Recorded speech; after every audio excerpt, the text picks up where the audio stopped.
muito bem, para a gente ter mais uma aula de história, né, aqui no CPMG Ariston Gomes da Silva. Nós vamos, assim, continuar o nosso conteúdo, né, o conteúdo que nós estamos trabalhando com vocês até aqui é o conteúdo, pessoal, agora especificamente, né, é o conteúdo da Proclamação da República, e nesse sentido a gente gostaria, então, de dar prosseguimento. A primeira coisa seria dar uma olhada naquilo que vocês fizeram na atividade que foi passada na semana passada, né?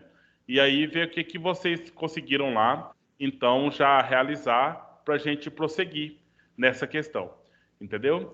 Então, eu vou transmitir aqui o blog, aquela postagem lá passada, para que vocês vejam como que a gente, então, vai olhar esses pontos aí. Alguém quer fazer algum comentário? Quer fazer colocar alguma questão inicial? Não. Tá tudo tranquilo, pessoal? Tudo certo. Que bom, então. Então nós vamos aqui, eu só estou aguardando, porque tem pessoas que estão ainda tentando falar aqui, eu estou meio inseguro em simplesmente seguir. Então nós vamos, assim, o nosso aliado, né, o nosso trabalho aqui, ele é bem, utilizamos bastante, né, a questão do blog, né, e aí esse blog, ele faz com que a gente, então, possa nos orientar por ele. Vamos olhar na aula da semana passada primeiro, né?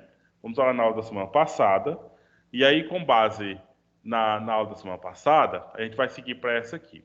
Então, lá, na aula passada, né? Vocês foram, então, nós começamos o assunto e não terminamos. Tudo numa aula só, né? A gente seguiu aqui, olha, tivemos aula no dia 28/1 e depois tivemos aula no dia 2/2, que é hoje, na verdade, né? Então, é o contexto da aula de hoje aqui. E aqui, a aula do dia 22/1 tá gravada aqui. Então, vocês vão poder acessar por ela. Olhar o que precisa nesse sentido aí. Então, aqui embaixo, nós temos a atividade avaliativa. Nós vamos ler esse texto aqui hoje, conversar sobre ele, né? E aqui embaixo nós temos a atividade avaliativa. Olha só. E aí você clica aqui, entra na atividade. Para verificar quem realizou, clique aqui. Clicando lá, você vai verificar aqui, olha. Para verificar quem realizou da aula 1, foi na semana passada. E aqui da aula 2. Vamos ver na aula 1, quantos de vocês já realizaram. Vocês são cerca de uns 100 e poucos alunos, né? Então, nono ano, A, B, C e D. E aí, eu tenho aqui, até agora, né, que já fez atividade 83 alunos. Então, possivelmente não, claramente, uns 40 de vocês aí, pelo menos uns 30, não fizeram essa atividade aqui da aula 1.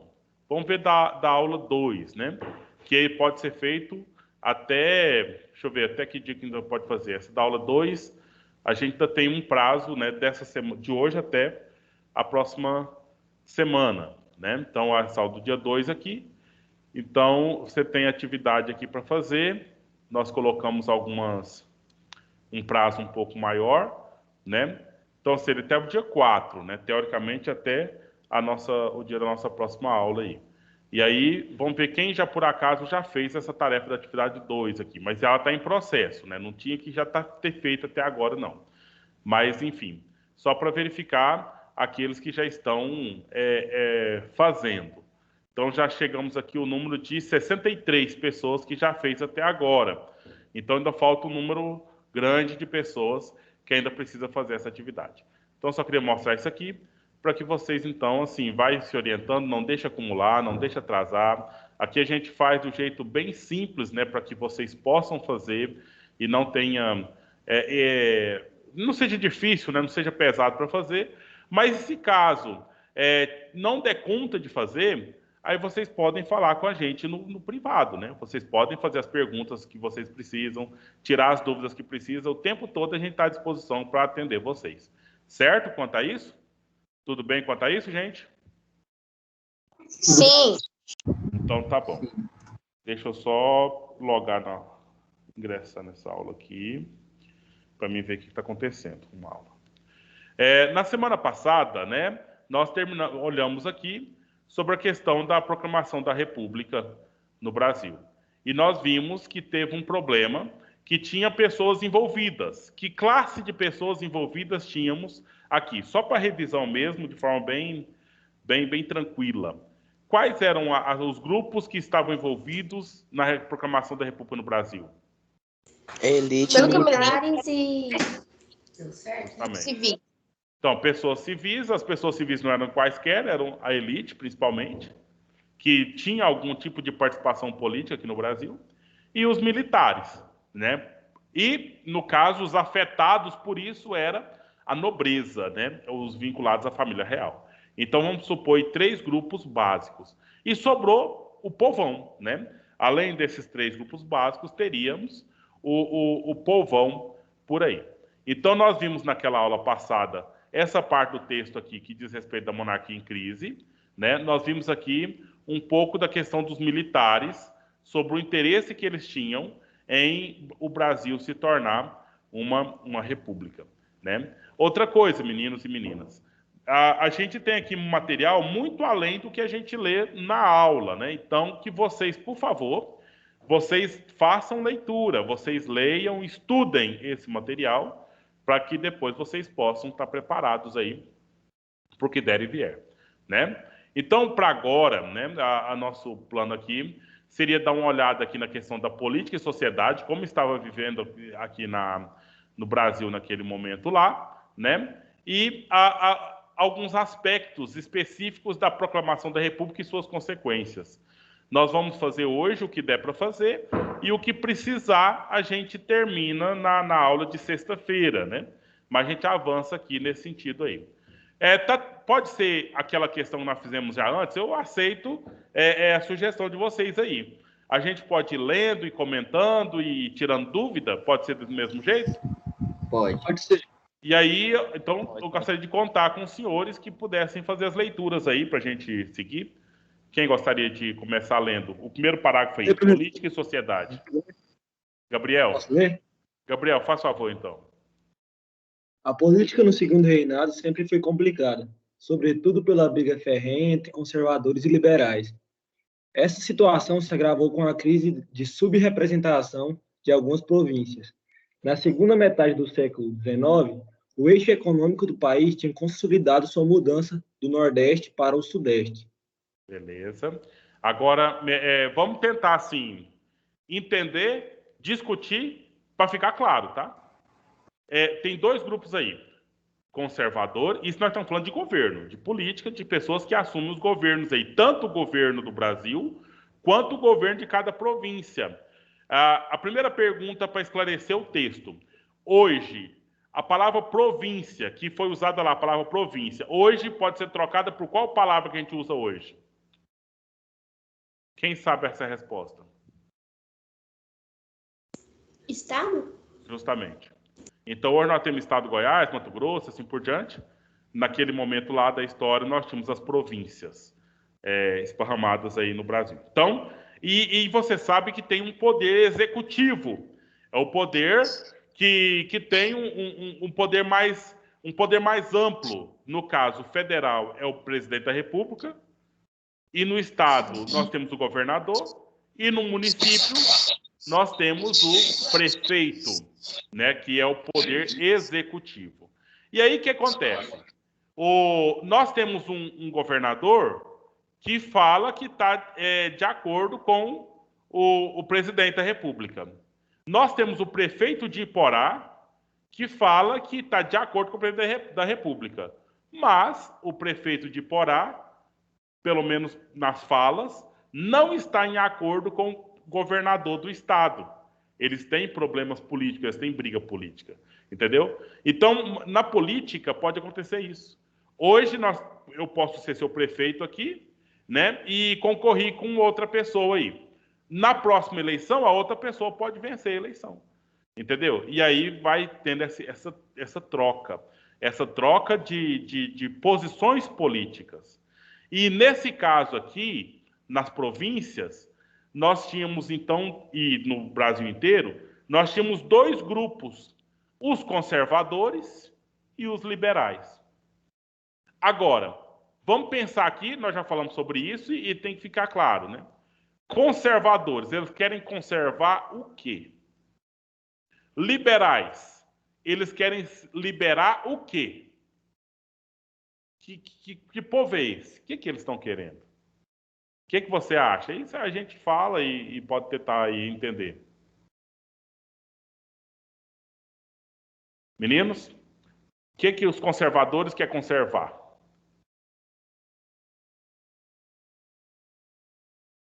Quem tem um palpite aí? A monarquia. Os conservadores. Então, uma pessoa disse: os conservadores querem conservar a monarquia, querem conservar a tradição, querem conservar as coisas como elas já estão. Não é? E aí, não sei se foi a Ana Vitória, mas os outros, né? Os liberais já tem a ver com o quê? Repita, por favor. Com a república. Eles querem a república, mas qual que é a motivação primeira para que eles querem a república? O que vocês acham, pessoal? O dinheiro? Economia, que é a questão do trabalho com dinheiro, o tratamento com dinheiro. Entendeu? Num contexto anterior, quem domina, quem põe as regras na economia é o rei. Porque o rei tem o poder total para isso. E aí tem grupos que querem conservar esse poder na mão dos reis, né? Mas temos também os liberais, que querem deixar que esse poder fique na mão de quem? De quem gera riqueza, de quem tem a empresa, de quem tem a fábrica, daquele que de fato produz os que vão ser vendidos e gera dinheiro. Eu preciso repetir isso aqui até o tanto que for preciso para vocês terem claro, né? A diferença entre os conservadores e os liberais. Conservadores do lado do rei, do lado da tradição. Os liberais do lado da república, do lado da liberalização das pessoas poderem produzir, enriquecer e, principalmente, deixar que o mercado tome conta a partir das suas próprias regras, não tendo um poder que determina como as coisas deveriam ser. Tá claro, meninos? Ou eu precisava de dar um jeito de explicar um pouco melhor? Sim, tá claro. Então, e aí está dizendo aqui no texto, né? A situação, nós tínhamos algum governador de província conservador, algum governador de outra província liberal. E aí foi tendo conflito, né? Foi tendo conflito e esses governadores de províncias acabavam interferindo de alguma forma, né, para enfraquecer o poder executivo central do Brasil, que era no momento ainda a monarquia, né? E aqui no Brasil, nós tínhamos lá no Nordeste, sempre foi, né, na história do Nordeste, sempre foi, ou na história do Brasil, sempre foi lá no Nordeste, onde tinha os engenhos da cana-de-açúcar, a maior produção sempre foi de lá, entendeu? Mas, inclusive, se vocês lembram lá na aula no 8º ano sobre a Revolução Pernambucana, foi por quê? Porque Pernambuco, que é lá no Nordeste, era uma das províncias que pagava o imposto mais caro. Por que era mais caro o imposto deles? Porque eles eram mais ricos. Então, pagavam o imposto mais caro. E teve uma revolução, né, lá contra isso. Mas aí agora, nesse contexto nós estamos vendo aqui agora, que já isso, lembra lá da Revolução Pernambucana? Foi no ano 1810. Agora nós estamos já no ano 1910, 1900 aqui, no finalzinho Entendeu? Agora mudou. Aonde se tornou o lugar mais rico do país, não é mais o Nordeste, passou a ser quais estados brasileiros? Quais províncias? Sudeste? Quais estados? Principais. Três principais. Rio de Janeiro, São Paulo e Minas Gerais. Entendeu? Então aí agora a riqueza passou a estar principalmente por aqui. Entendeu? Porque aqui tinha a extração de ouro, essas coisas todas, mas não tinha aquela expressão tão grande quanto o Nordeste representou. Porque o Nordeste foi o primeiro a ser colonizado, né? Chegaram por ali primeiro, a produção era de lá. E agora, então, nós estamos num contexto em que os ricos, ou os estados mais ricos do Brasil, é o Sudeste. E aqui nós temos alguns casos, né? Algumas situações e algumas leis. E eu queria saber quem é a pessoa que se inscreve para ler aqui sobre a questão da província de São Paulo. Eu posso ler, professor? Isis, por favor.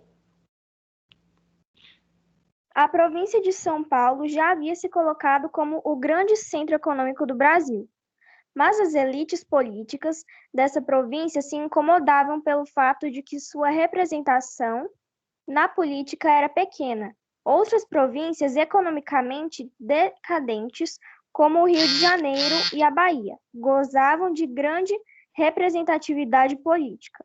Essa situação indispôs as elites dessa província com a monarquia, e isso nos ajuda a entender, por exemplo, por que a província de São Paulo teve a maior partido republicano do segundo reinado, o Partido Republicano Paulista, PRP. PRP. Então, tá vendo aí a questão? Nós estamos aqui em São Paulo, que era, quando falou de Sudeste aqui, eu citei para vocês os estados do Sudeste, que seria Espírito Santo, Rio de Janeiro, São Paulo, Minas Gerais, né? Mas quem de fato importava, quem de fato gerava riqueza era São Paulo. Mas a fama era do Rio de Janeiro, né? Porque o Rio de Janeiro, ele foi capital do Brasil. São Paulo nunca foi capital do Brasil, entendeu? Então a fama estava com o Rio de Janeiro, mas quem de fato produzia era São Paulo. E aí o pessoal de São Paulo falou assim, tá complicado. Nós geramos muito riqueza aqui, nós não temos participação na política. Rio de Janeiro, que não está produzindo nada, tem maior participação. Então sabe o que o São Paulo quis fazer? Vamos acabar com esse reinado. Vamos começar uma república aqui, nós mesmos vamos governar e pronto. E nós resolvemos esse problema. Tá percebendo aí a treta se formando, gente? Então, o governo não caiu do nada, ele caiu depois de uma série de modificações, uma série de transformações sociais aí, e no caso, especificamente no campo da política e economia, né? Então, você está aí vendo a organização com base a partir de São Paulo. Entendeu? Alguma dúvida? Se não, a gente segue. Então, com isso, meninos e meninas, nós não precisamos tanto de ler esses outros itens aqui agora, mas que vocês façam as leituras, entendeu? Porque que concorreu lá? Olha, ocorreu enfraquecimento dos conservadores e dos grandes fazendeiros, né? Enfraquecendo essa turma aqui, naturalmente vai acabar enfraquecendo também o rei ou o governo do rei, certo? E aí nós temos algumas situações aqui. Olha só, tem uma lei Saraiva. Essa lei Saraiva foi em 1888. E o que essa lei determinou? Olha só, essa lei determinou novos critérios para dizer quem teria direito ao voto, entendeu? Porque o povo tinha uma participação política para escolher aí prefeitos, para escolher deputados e as pessoas que participavam do governo, né? A Lei Saraiva fez uma alteração, entendeu? E quem implicou, né? Quem teve mais sucesso na imposição dessa lei? Os liberais, que defendiam a aplicação do voto para que as pessoas votassem, né, e escolhessem o que elas bem entendessem. Com isso, enfraqueceria os conservadores e os grandes fazendeiros. Porque nós ainda temos, e vamos conversar sobre isso ainda nas próximas aulas, uma coisa chamada coronelismo aqui no Brasil. E quem eram os coronéis? Eram os grandes fazendeiros, né? E aí, então, a Lei Saraiva determinou novos critérios. O que essa lei determinou? O número de eleitores do Brasil, né, caiu aí de 1.114.000 pessoas para 157.000 pessoas, né? E aí, isso correspondia aí a 1,5% da população brasileira naquele momento lá, né? Então, a participação aí ainda estava ligada à exclusão que tinha, que foi mais ainda, né? Houve mais exclusão ainda. Aí, o que aconteceu? Essas novas elites passaram a ocupar os espaços políticos de outras formas e manifestavam suas opiniões aonde? Nos jornais, né? Associações, manifestações públicas, em defesa de um Estado laico. O que significa Estado laico, professor? É um Estado, é um Brasil que não tenha obrigação com uma religião. Porque nesse momento aqui, a religião oficial era a religião católica. E era obrigado, né? Era imposta essa religião como sendo oficial. E aqui no Estado laico, então deixa de ser uma religião, seja qualquer a religião, ela deixa de ser obrigatória ou deixa de ser oficial no Brasil, com essas alterações. Então, teve uma insatisfação, né, com os problemas da monarquia e reforçou a causa republicana no país. Aqui, agora, o que acontece? Existiu o Manifesto Republicano. Nós conversamos na outra aula que esse manifesto, então, é um grupo que estava insatisfeito com o governo que estava acontecendo ali e fez esse manifesto, um baixo assinado, né? Muitas pessoas assinaram, pessoas importantes, pessoas essas aqui, olha, que já estavam manifestando suas opiniões por meio de jornais que eram delas mesmas, né? Associações, né? Clubes, que aí nós temos os clubes aí de senhores, clubes de senhoras, essas reuniões que fazem aí de tempo em tempo, e começaram então nas praças e outros locais fazer manifestações públicas aí, entendeu? Então, o Manifesto Republicano foi esse documento que juntou muitas ideias de muitas pessoas esparramadas por aí. Ele criticava, olha aqui, o Manifesto Republicano criticava a centralização do poder na monarquia. Então, inclusive foi uma questão de prova na aula de história do ano passado.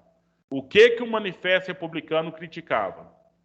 Criticava a centralização do poder na monarquia. O que significa isso, professor? O rei, que é o monarca, ele centraliza o poder todo na mão dele. O rei centraliza todo o poder na mão dele. Não tem uma distribuição do poder para que tenha uma participação das pessoas na tomada de decisão. Seria o rei mandando mesmo.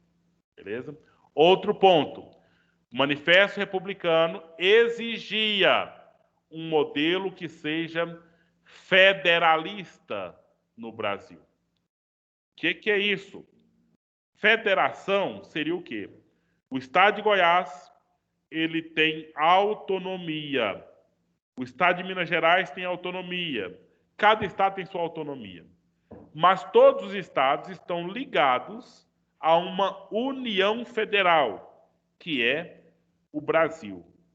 Entendeu? No momento da monarquia não tinha esse federalismo, porque o rei, ele mandava tudo, mandava em tudo. Era um governo centralizado. Agora, aqui a proposta do Manifesto Republicano é ter um federalismo. E foi justamente o que aconteceu. Então, nós estamos numa federação. O Brasil hoje, se você ler a Constituição da República, nós somos uma federação que tem autonomia, porque você vai ter polícia de Minas Gerais, polícia de Goiás, polícia do Mato Grosso, né? Você tem sistema de saúde de cada estado separado.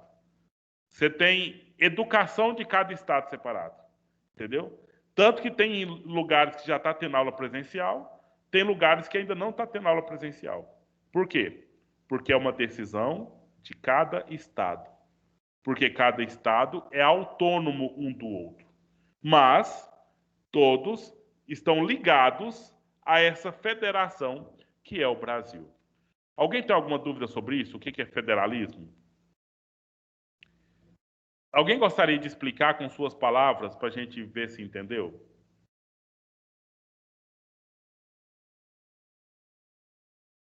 Estou querendo. Fala. A gente falou sobre o Manifesto Republicano, que foi meio que esse documento criticava a monarquia. Uhum. Justamente. E defendia o federalismo. Né? Defendia que cada estado poderia tomar suas decisões, tomar seus rumos. Claro, dentro de uma federação, dentro de uma lei, de uma união federal, que era o Brasil. Mas cada coisa no seu território, cada coisa definida ali pelas suas próprias decisões. Certo? Ok. O que esse manifesto ainda falava? Olha só. Ele também atribuía à monarquia a responsabilidade dos problemas do Brasil e indicava que a República seria a solução. Aí, nesse ponto aqui, que foi, assim, uma coisa é criticar o jeito do poder do rei. Agora é dizer, olha, o rei, a culpa dos problemas do Brasil é sua. Você é responsável pelos problemas do Brasil. Você está fazendo o governo errado. Então, que saia o rei e que se comece a república e passamos a ter presidentes. E esse presidente é quem? É um representante do povo. É o povo que escolhe e de tempo em tempo substitui. Né? Não igual o rei que fica, por exemplo, até morrer. O manifesto, ele, então, foi norteador de um movimento republicano. E esse movimento republicano levou ao fim do Império. Acabou o Império brasileiro aqui, no caso real. Certo? E aí o que aconteceu? Nesse manifesto republicano, ele defendeu, né, aquilo que nós falamos na aula passada, a abolição da escravatura, né, no sentido de que era mais interessante ter pessoas livres, assalariadas, para quê? Para circular, né, Gabriel? Circular a questão financeira. Porque não tem graça nenhuma eu ter um escravo, esse escravo não recebe salário, aí eu produzo alguns produtos aí, eu faço, por exemplo, botina, eu faço roupa, e aí quem vai comprar meus produtos? Porque se não tem dinheiro, né, se as pessoas não têm dinheiro, elas não vão poder comprar os produtos. Então é melhor que eu libere o escravo, que eu contrate trabalhadores, pague o salário. Esses trabalhadores que querem ganhar mais salário, eles vão trabalhar mais, vão produzir mais, vão gerar mais riqueza, e aí eles também vão ter condições de comprar os produtos. Entende? Esse é mais um item da defesa dos liberais. Essa questão de garantir a condição da circulação da renda, certo? E aí o abolicionismo, né, essa ideia de abolição da escravatura, mobilizou a sociedade brasileira aí da década de 80. E aí até 89, então, ocorreu a abolição, a última das leis da abolição da escravatura. A gente já viu lá no 8º ano que foram várias regras, né? Que começou lá no ano 1850, que foi começando as leis que levou à abolição da escravatura, e a última, então, que teve efeito principal aqui no Brasil, foi essa de 1889, no dia 13 de maio, certo? E aí, nós temos esses abolicionistas que defendiam a República, né? E aí temos aqui, olha, 3 itens que fazem parte desse processo, né? Que seria a participação política restrita, ou seja, só alguns que participavam na política, a manutenção do escravismo, né? E a questão do catolicismo, que defendia as hierarquias sociais. Eram esses 3 pontos que eram pontos que só trazia coisas negativas para o país naquela época lá. E com a República, a participação política deixaria de ser restrita e passaria a ser ampla. Deixaria de ser poucas pessoas e passaria a ser muitas pessoas participando. O escravismo não existiria mais e teríamos o quê? Trabalhadores assalariados. O catolicismo não era mais religião oficial e cada um seguia a religião que bem entendesse, né, ou que bem quisesse, como questão de liberdade propriamente dita. Certo? Então, aí nós terminamos essa parte aqui, que é os problemas, né, que levou à questão da proclamação da República. Somando isso aí, a questão dos militares, a pouca poder de manifestação, a questão de que eles não tinham carreira, né? Carreira de valorização financeira, que mais? A participação política das elites, enfim, foi esses elementos aí que levou a ter uma abolição, uma proclamação da República. Agora nós entramos no fato mesmo, né? No ato da proclamação da República. Então tem vários pontos aqui, e eu gostaria de escutar a voz dos senhores também, né? Puder na leitura. Alguém se manifesta aí, por favor? Por favor, então vamos para essa parte da proclamação da República. Proclamação da República. Havia, então, insatisfeitos com a monarquia em diferentes camadas na nossa sociedade. Elites emergentes, militares, políticos, classes populares, escravos, eram todos grupos com críticas à monarquia. Todas essas insatisfações, em algum momento na década de 1880, tornaram-se uma conspiração. Veja, então não tem governo que se mantenha no meio de tantos problemas, né? Tanta gente que não quer mais o governo. Aquele tipo de governo. Tanta gente. E aí nós já falamos dessas pessoas aqui, elites emergentes, os militares, os políticos, enfim. Seria interessante que os senhores, gente, nos seus estudos, tivessem condições de falar sobre cada um deles. Porque eu já andei olhando questões aí, questões de prova e outras coisas mais, e elas querem cobrar de você a clareza sobre esses itens. Essa clareza que nós já vimos aqui antes, né? Tipo assim, qual era o problema dos militares com a monarquia? O que as elites emergentes queriam, né, que eram contra a monarquia? E você pode pensar algumas coisas, né? A questão dos militares. Quem lembra aí das aulas que nós já estudamos até aqui? Que eram as coisas que eles reclamavam na monarquia? Eles reclamavam das suas carreiras e salários e o fato de que, mesmo tendo uma patente que tinha um nome grande ou algo do gênero, eles não tinham muita participação ou não tinha participação nas questões políticas na monarquia. Sim. Tá. E não tinha direito de se... Como é que é? Eles não podiam votar. Não tinha também, não podiam manifestar suas opiniões, né? Tinham que ficar caladinhos e tal, obedecendo e pronto, né? As elites emergentes, o que elas queriam? Queriam ter mais poder. Elas queriam lugar. Justamente, Lanaí. Isso mesmo, Isis, obrigado também. Então, eles queriam participação na política, queriam poder participar do governo, coisa que não estava dando certo, né? E aí, e do modo geral, né, a questão insatisfeitos com a manutenção da escravização das pessoas, né? A questão da economia que eu falei, dos liberais, né, de poder manifestar suas ideias nos jornais, fazer manifestações, participar de reuniões para discutir questões políticas e etc. Então, são pontos aí que levam-se em consideração. Entendeu? Então, aqui, esse parágrafo vai falar principalmente aqui das manifestações públicas.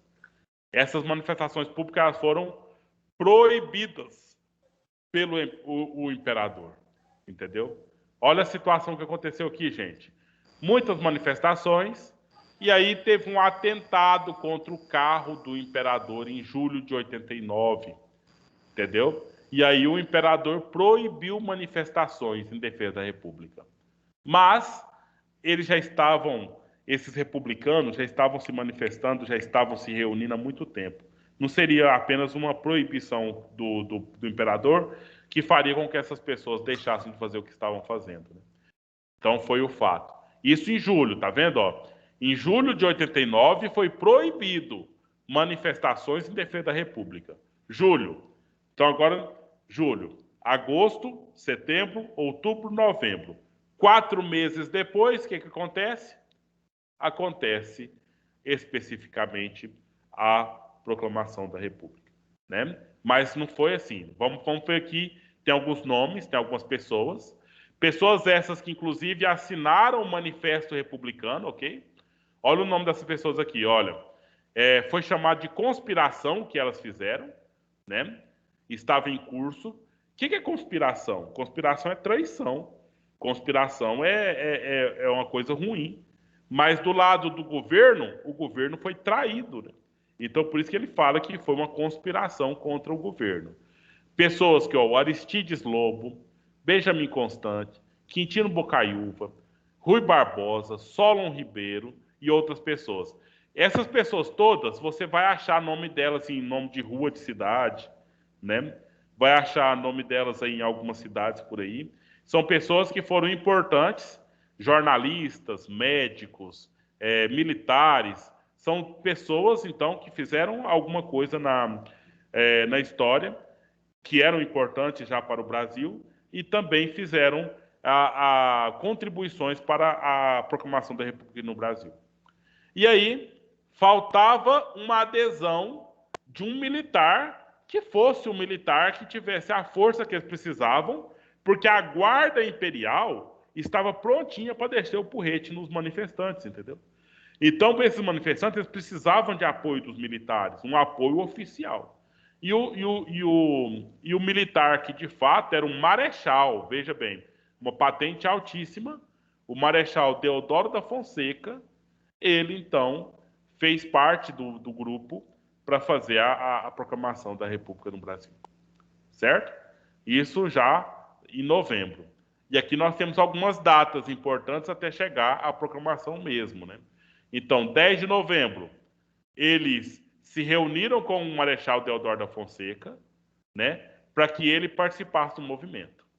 Aí, nos dias seguintes, os boatos já se foram esparramando por aí, né, de uma conspiração. Tinha aí um marechal contra o governo, e a conversa vai se esparramando aí, né?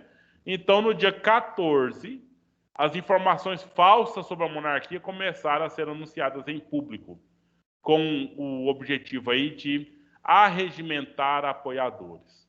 E foi rapidinho, no dia para o outro, né? O golpe contra a monarquia seguiu no dia 15 de novembro. O Marechal Deodoro da Fonseca pegou algumas tropas, né? Foi até o quartel-general, lá em Campo do Santana, e exigiu a demissão do Visconde de Ouro Preto da presidência do gabinete ministerial. Então, o Visconde de Ouro Preto, ele era o número 2, né? Ele era o braço direito do imperador aqui no Brasil. E ele se demitiu, né, por ordem do Deodoro da Fonseca. E aí vamos mais detalhes, beleza? Olha lá, o marechal estava à espera de que o imperador fosse organizar um novo gabinete, né? Ou seja, pediu para o Visconde ser demitido, ele demitiu. Aí eles pensaram que o Dom Pedro II ia então chamar outra pessoa para governar, né? Para governar e seguir a monarquia aqui. E aí a derrubada do gabinete não colocou fim aos acontecimentos do dia 15. E houve, então, algumas negociações políticas. Os republicanos decidiram realizar uma sessão extraordinária na Câmara Municipal do Rio de Janeiro para que fosse realizada uma solenidade de proclamação da República. Isso, gente, é tudo meio de documentos e fatos, tá? Nós só estamos resumindo mesmo aqui a situação que ocorreu. Teve a proclamação de República, que foi lá na cidade do Rio de Janeiro, que era a capital do país na época, né? Um vereador lá, José do Patrocínio, você acha esse nome de rua por aí.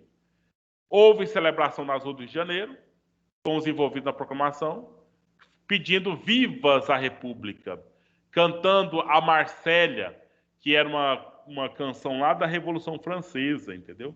Que falava que isso aconteceu lá na França mais ou menos 100 anos antes daqui. Há 100 anos antes daqui já aconteceu isso lá na França. E aí estava acontecendo aqui no Brasil a proclamação da República aqui, né? A quebra do antigo regime. Enfim, Que mais que nós temos aqui? Durante essa sucessão de acontecimentos aí, então que essa questão lá na Câmara foi no dia 15, né? Foi organizada uma tentativa de resistência, né? Então teve o André Rebouças, o Conde Deu, né? Que era o marido da princesa Isabel. Eles organizaram uma resistência, mas ela foi fracassada, porque os militares já estavam com os republicanos. E o imperador permaneceu aí que a situação ela seria resolvida. Ou seja, o pessoal já proclamou a república, ele pensou, não, isso aí é os manifestantes, o meu governo vai continuar. E aí, um governo provisório, Deodoro da Fonseca, foi nomeado como presidente do Brasil, né? E foi o primeiro, então, presidente na República do Brasil. Se perguntar quem foi o primeiro presidente do Brasil, você vai responder o quê? Deodoro da Fonseca. Marechal Deodoro da Fonseca, né? Um militar que assumiu aí. E aí teve outros envolvidos, né? Que foram assumindo as pastas do governo, os ministros, né? Os ministérios. E no dia seguinte, olha só, a família real foi expulsa do Brasil, certo? E eles foram embora para Portugal novamente. A terra deles, propriamente dita, né? Depois, assim, alguns puderam voltar para cá, né? Como eu disse para você na aula passada, então tem pessoas importantes aí, claro que não é da família real, mas não tem valor nenhum isso aqui no Brasil, né? Mas elas são pessoas que as pessoas gostam delas, né? Culturalmente, tem gente que venera a família real, né? Tem gente que acha que tem que puxar o saco, que tem que valorizar essa coisa toda. E aí os vivos deles, né, que tem a sucessão, recebem prêmios aí, recebem uma série de coisas nos municípios, principalmente lá no Rio de Janeiro. Então, contou a história. Você dá conta de recontar essa história, meninos? Então, pedindo para vocês aí, o que aconteceu? Como é que foi esse lance de proclamação da República no Brasil?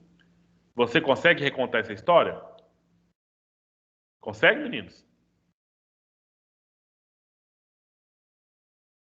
Quem consegue? Quem não consegue?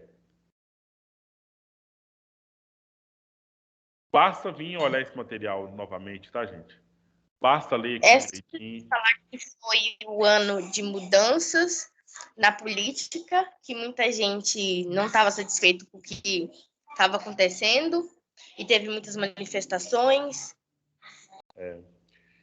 Só que eu digo assim, um pouco mais, né? Não foi mudanças, foi uma mudança muito importante, né? Que pensa, mudou o governo, mudou a forma de governo do país. Então foi uma alteração bem drástica e perigosa, porque essa história aí podia ter dado guerra, podia ter morrido muita, como morreu, como teve conflito, como teve resistência, mas podia ter sido uma coisa muito cruel, muito grave aqui no Brasil. E, no entanto, como foi muito bem articulado, foram anos e anos de discussão, de juntar pessoas, de juntar com pessoas certas, né? A questão de trazer os militares aqui para o grupo. As elites, então, são os mais ricos, né? Aí que a coisa chegou aonde chegou, certo? Agora teve algumas alterações, né? Que a gente chama aqui de consequências. E essas alterações que fazem alguns pontos que foram relevantes aqui para o nosso país. Aí eu queria que alguma pessoa fosse lendo aqui e se pudesse até comentando se quiser, ou então só ler. Então, quais foram essas consequências? O que mudou aqui no Brasil? Quem gostaria? Pode ler? Por favor. A proclamação da República mudou radicalmente a história brasileira.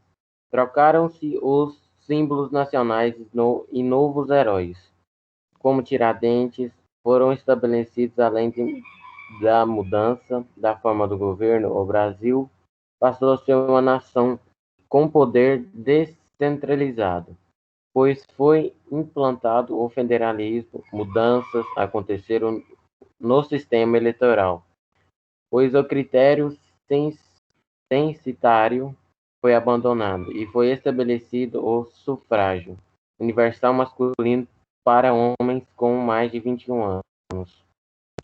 Isso foi tranquilo, né? Ô, Ênia, tá vendo aqui essa última informação? Tá me ouvindo, Ênia? Ela estava sem microfone no outro dia, não sei se arrumou. Mas veja bem. Estou, professor. Beleza. Sufrágio universal significa as pessoas que podem votar para escolher o presidente, entendeu? E aí, quando o Brasil se tornou república, quem podia votar? Os homens, os meninos de 21 anos para cima. Tudo bem, né? Tá resolvido o nosso problema? Ou ainda tem um problema por trás aqui? Tem? Qual Apenas uma seria? pequena parcela da população podia votar? Um problema mais grave que esse um pouquinho ainda, Enia. Olha quem podia votar. Masculinos, então assim, homens com mais de 21 anos. Quem está faltando aqui, principalmente? Mulheres. As mulheres. Tá faltando as Você tá mulheres. vendo? É isso aí. Porque aqui, o que acontece? Isso aqui em 1889. As mulheres só puderam votar no Brasil. Você chuta o ano. Quem imagina que ano que foi? Ah, 1990? Não, 1930. 1930. Na época do governo do Getúlio Vargas. Certo? Na época do governo Getúlio Vargas. Então foi quase 40 anos depois que as mulheres começaram a poder votar. Mas, antes disso, quem só podia votar lá no conservadorismo? Apenas os coronéis, apenas os ricos fazendeiros que podiam votar. Entendeu? Então foi uma mudança grande já no sistema eleitoral. Antigamente era só fazendeiro rico. Então, como a Ênia falou, pequeníssima parcela.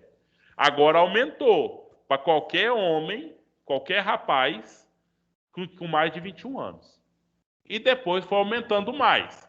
Quando chegou lá no Getúlio Vargas em 1930, as mulheres e os homens podiam votar.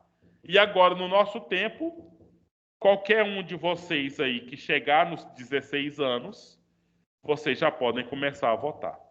Entendeu? Então, ou seja, mudou muito no contexto da República. Certo? Outra questão, a descentralização. Primeiro, nós tínhamos uma centralização total na mão do rei, que governava o Brasil. Entendeu? Tipo o Bolsonaro. O Bolsonaro governa o Brasil todo. Me responda sim ou não. Não. sim. Sim Não. e não. Sim e não. É o governo todo enquanto executivo, Infelizmente, sim. mas as decisões na educação, que eu falei para vocês, cada governador de estado pode tomar. As decisões da saúde, cada governador de cada estado pode tomar. A polícia militar, cada estado tem a sua, entendeu?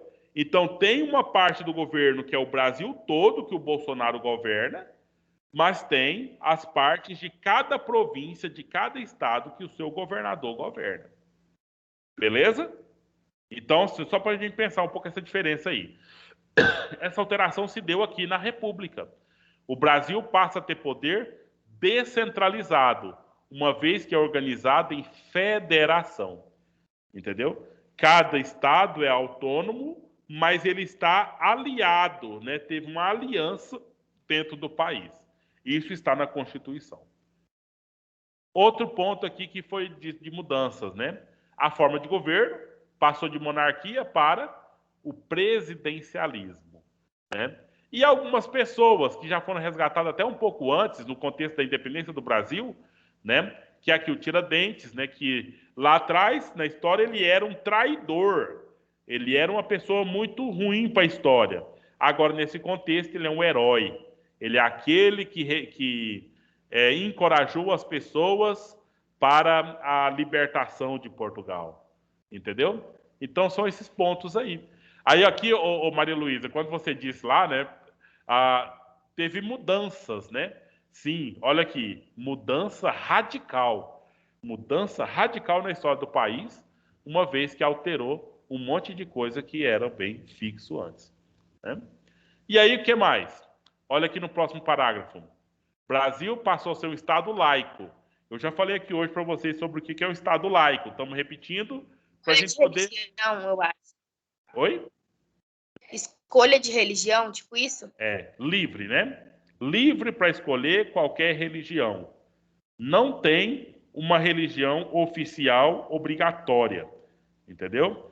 Então, ser laico seria livre para você escolher qualquer religião e até escolher não ter religião se você não quiser, entendeu? O que mais?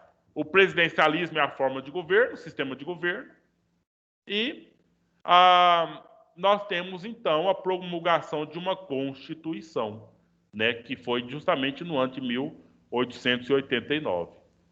E aí, em 1990, foi várias disputas entre republicanos e monarquistas. Né? Porque o que acontece? Mudou o sistema de governo, mas ainda tem no governo pessoas que querem o sistema conservador.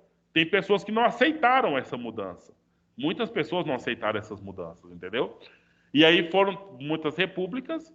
O Deodoro da Fonseca renunciou, deixou de ser presidente, e o próximo presidente foi o Floriano Peixoto, né? Floriano Peixoto.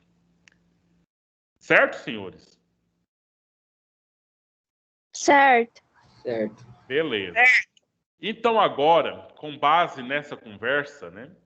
E aí, na sexta-feira, nós temos uma aula. A gente vai, então, ver lá a sequência do assunto. Vocês podem, agora, entrar aqui na tarefa, né? Muitos já realizaram a tarefa, adiantou um pouco, né? Mas aí muitos ainda não realizaram a tarefa. Então, vocês viram como é a coisa aqui, né? Você lê, está dizendo aqui para você ver que essa questão relacionada a salário e carreira, era um problema dos militares? Era um problema dos civis? Ou era um problema de militares e civis? Aí você vai colocar aquela resposta que você achar que é a correta. Certo? E aí você vai fazendo a tarefa. Tem tarefa da semana que vem, da semana passada, quer dizer, desculpa. Tem tarefa da semana passada. E vocês podem, então, ir resolvendo essas questões.